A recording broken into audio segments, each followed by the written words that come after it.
the fact is, listen, we are not getting down on trade. Like we are pro trading, right? But we do feel that there are people that shouldn't trade. And it would save a lot of people's marriages and honestly save some people's lives by not getting into trading.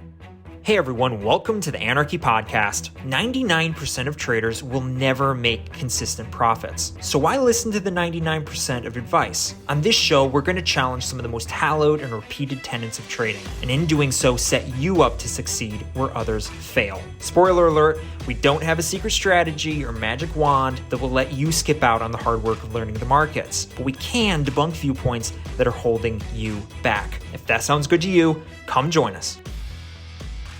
We talk an awful lot on this podcast about reasons why day trading is so amazing or how to make your day trading amazing. I mean, Levi and we have a huge passion for day trading, as you probably have already been able to see and hear over the course of listening to this podcast. But today I wanted to talk about something different, and that was reasons why you shouldn't day trade. Because let's be honest, I was talking with who was I talking with? Probably Dad. I was talking to my dad, our dad, a few weeks ago, and the fact was we got talking about like, would you recommend day trading to someone? And let's be honest. Levi and I are talking about this, and if someone comes to me and went, "Hey, Jordan, do you think I should learn how to day trade?" Honestly, my answer is probably no. And with a caveat, if you're the right person, I would say yes, but then I would have to put a lot of qualifications to that yes, right? And so today I just want to discuss maybe some of the reasons why you shouldn't day trade because it's not for everyone. Levi, what's up, my friend? What have you been up to? I've been working on the house essentially. That's it. Trading and doing the home contracting work. So Were you today I able to was get just to your bathroom floor done? yes, that's all done. Tiles in, looks awesome. I was on the table saw all day cutting custom trim for the floor because it was the tile job made it kind of a weird height to the hardwood. So I was I was cutting on the table saw all day. Still have all my fingers, so we're good whenever you're cutting on the table saw. If you end up with all your fingers, that was a good day at the table saw. I saw a picture of you and Sarah doing some like work with chainsaw stuff, and you were like wearing a helmet and had gloves and everything. It just reminded me of the time I was trying to find the picture. I have a picture of you making a chair back up in Kroger Lake, and you're chainsawing, and you've got your foot on the log to keep it from rolling. You're barefoot. Just putting it out Yeah. there. We were doing some work with local work with the Samaritan's Purse people who like help up after there was a big storm and they help up after natural disasters and stuff. And so this was like, it was official, so they make you wear all this different stuff. And nowadays I am smarter than I used to be back then, but yeah, we were like dudded up, all safety stuff. I was like, man, I feel very official, very safe. So anyway, yeah, you mentioned like when people ask about like whether you would encourage day trading and like we're very passionate about it and we're educators. I mean we educate people on how to day trade. So but with that said, I take it I take the this role like kind of day trading education real seriously because it's such a dangerous job and it's such a hard job. And when in danger, fiscally, um, it's a hard job, right? And we'll get into a few reasons why, and why you need to be careful about it, and why maybe head some people off at the pass. I don't want to discourage anybody, but we do take it really seriously to let people know, hey, you know, this isn't something you're just going to jump in, pay a few grand to the right mentor, and within a few months you're making $1 million, right? And if you're selling it as that, you're actively hurting people. So yeah, I'm the same way. If somebody comes up and asks about day trading, I'm like, well, do you have time?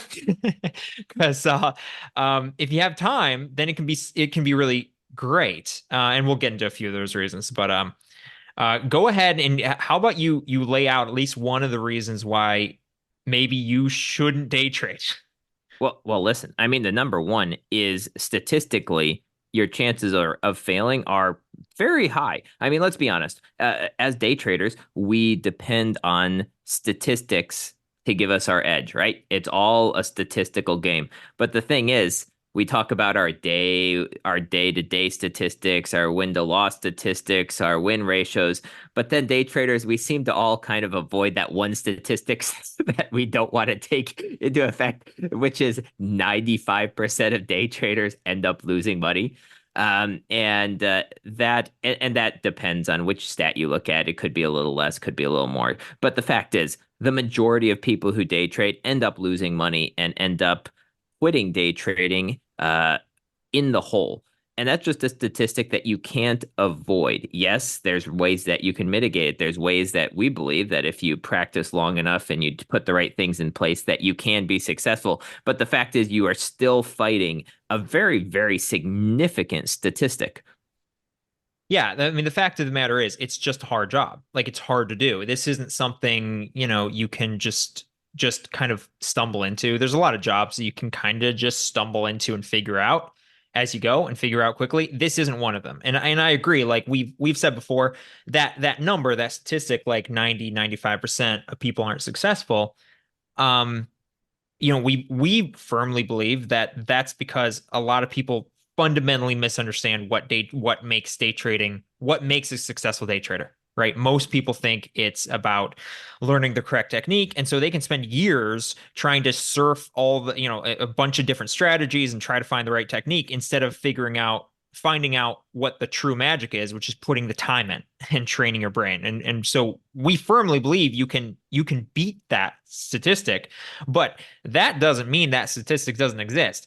This thing is hard. It's hard to do. And so I totally agree. If this is something, if you need an absolute knockout of a career path and you're not kind of comfortable with a little bit of risk as far as something you're chasing, this might not be for you. I mean, this is a hard job, and if you're not comfortable with kind of really, I mean, and really putting your nose down and putting the work in. I mean, you have to make money. It's close to a zero sum game, and so to be make money as at the top 5%, you have to be better than the 95, and there's just no way of getting around that. Yeah, I mean, it's a hard job where success is not guaranteed, right? A lot of things in life are guaranteed, right? You want to go, you go to school to become a nurse. You then work as a nurse, and your success is guaranteed. As in, you're gonna, if you study, you're gonna graduate. You're gonna go to work, and you're going to make money. And hey, I just got an email. If you're a traveling nurse in Syracuse right now in behavioral health, you're making 10 grand a month, which is not bad for a 2-year degree as a nurse. But besides the point, the fact is, yeah, it's not something guaranteed. So this is not something that you put in this much time, this much effort, you're going to come away with something. You could come away with a lot less than you went in with.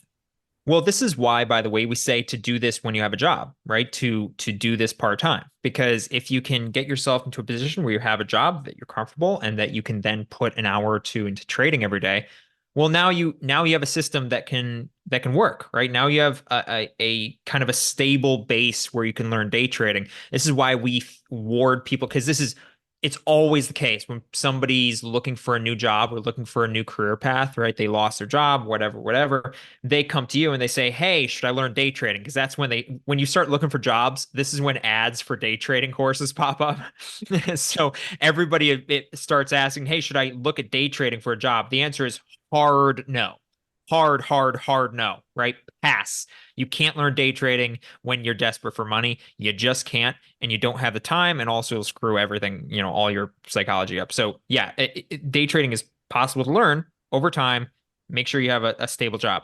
One reason, so you had that reason as to perhaps why you shouldn't get into day trading, or at least think about it. The second reason that I have is it is a lonely road, right? You're going to be by yourself. Um, People don't understand what you're doing, and they don't understand how you make money. And even more so when you kind of have a trading philosophy like ours, which is that it's not just simply rules based. Most successful traders will say, well, yeah, I'm successful because I have these rules and I have this special strategy and I follow these candlestick patterns and blah blah blah. And people kind of can understand that. It's much harder for people to understand, well, I've spent a lot of time in the market. I watch it a lot.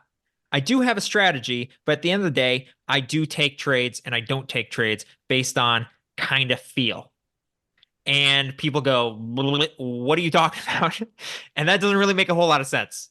And that's by the way one reason why people don't teach this because it doesn't sound as smart and it doesn't sound very and it's just real hard to explain. And it's a bit of a lonely path. I mean, it is a a lone wolf job, and you do it by yourself on your computer, and that can be grating for people.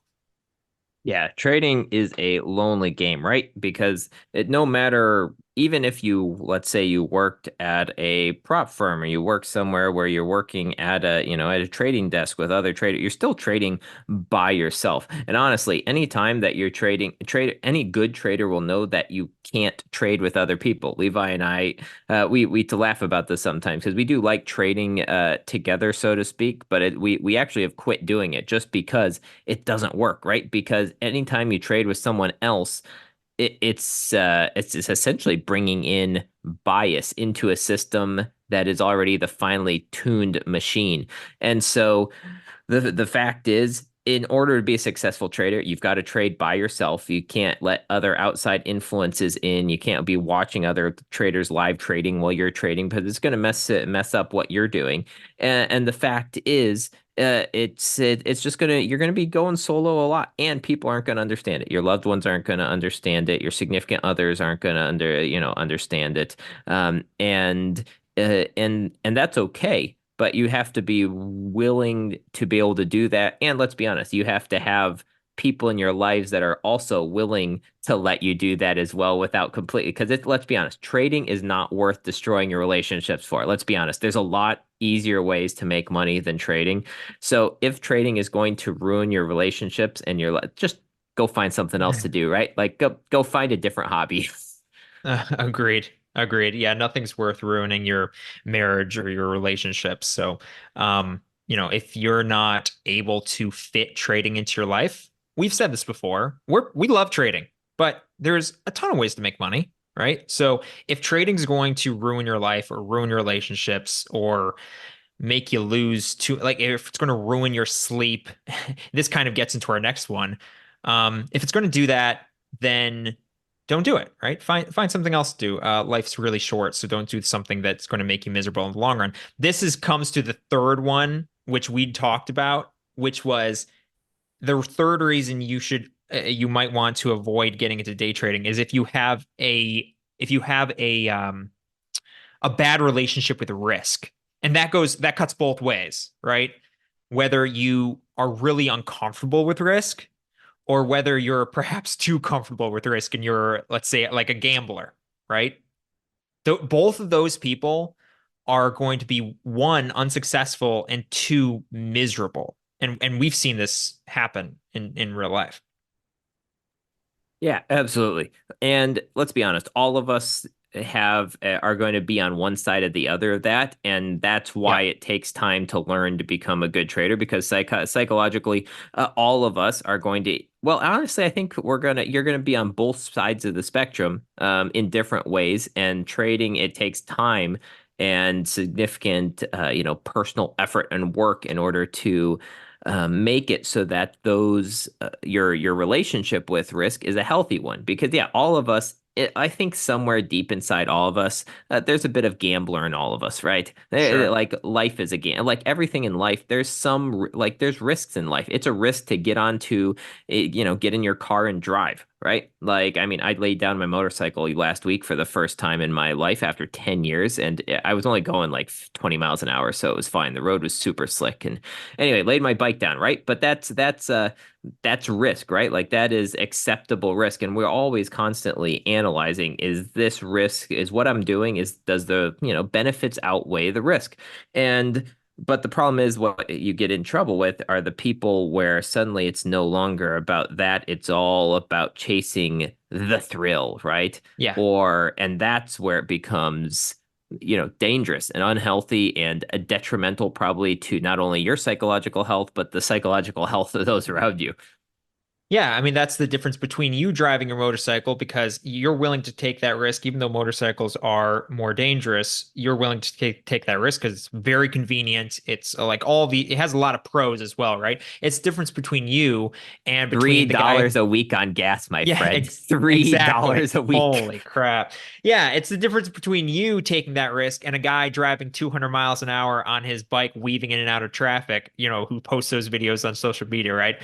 Like that guy is going to die someday. I mean, from that, it's not a matter of if, it's when, right? That's so there's that unhealthy risk and there's the equivalent in day trading world and they just can't get over it. And we've seen those people who they are in it for a thrill. They're actually kind of adrenaline junkies, and they take it out on the market instead of being a skydiver. They decide to be a trader. And there's also the other side, and this is the side that can't take risks. They're so nervous about any risk that even if they're successful, because this we've seen this happen, people become profitable and they can't keep doing it, which is crazy. You'd think, oh, they're making money, but they're actually so miserable that they can't keep doing it because risking money. And we've seen this where people essentially can't learn because they have to keep taking their profits off. They can't risk any money. They're stuck and they can never get better because they can't risk. And that side is both. On one hand, you probably won't be successful if you're that person, if you can never take risks. On the other hand, even if you are successful, you'll probably be miserable. Yeah, yeah, for sure, for sure. So, I mean, there's but ditches. There's always a ditch on the left side and the right side. Yeah. Find yourself somewhere in the middle. And so, I mean, kind of just to wrap it up, the fact is, listen, we are not getting down on trade. Like we are pro trading, right? But we do feel that there are people that shouldn't trade. And it would save a lot of people's marriages and honestly save some people's lives by not getting into trading if you aren't in the right circumstances, don't have the right support around you, and don't have the right resources. So just be careful.